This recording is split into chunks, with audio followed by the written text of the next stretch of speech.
Changing gears here, Jeffrey in Winder submitted a question: is a pre-listing inspection a good thing or a bad thing? How is it different from a buyer's inspection?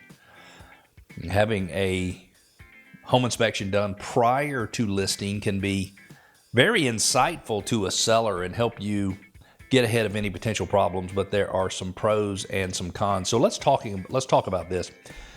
My friends at Pillar to Post Home Inspections call a pre-listing inspection a market-ready inspection, like an MRI. And there is two different schools of thought on pre-listing inspections. One, and these are from listing agents, one says no need to inspect because the buyer might very well hire a lousy inspector who will miss some of the things that the good inspector we hired found, so therefore we might be worrying about maybe even taking some action on some of the items that are no big deal. I don't necessarily agree with that. The other school of thought is that there is power in knowing everything you need to know before you get faced with making a decision. And when you think about it, and I'm going to use the word control, there are very few things in life that we really have total control over, but when you understand everything that is wrong with the home, and you have a home inspector's opinion on whether or not it's worth fixing or not necessarily worth repairing, then you tend to be in the driver's seat when it comes to negotiations. Let me give you an example of where I put my money where my mouth is. Last April, I decided to put my house on the market and had a buyer who wanted to buy the house. And I had everything done that you can possibly have done prior to listing my home. I had a full home inspection with radon testing and sewer scoping done. I had a full termite inspection done. I had somebody come out, check the HVAC, check the water heater. I had somebody come out and inspect the roof. Turned out, by the way, I needed a new roof. Didn't cost me anything, or it did cost me a little something, but wound up being a very good thing to have found out.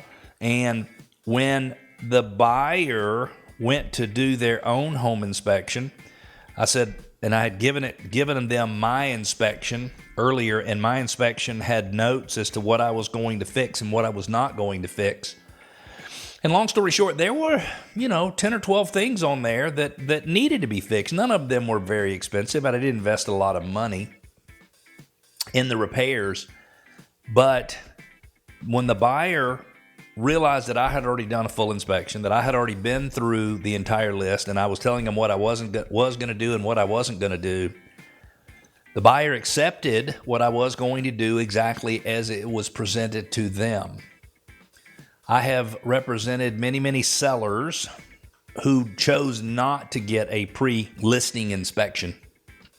And I don't fault them for that. It's extra money. You probably invest $400, $500, $600 in a pre-listing inspection. But I've had many times when the buyer comes in and inspects the property, and then I realize there are 2 or 3 things that I wish I had known before. So a pre-listing inspection is the same as a buyer's inspection. It's just done for the seller. And what's interesting is what I did, and I never wound up using it, but I did my pre-listing inspection.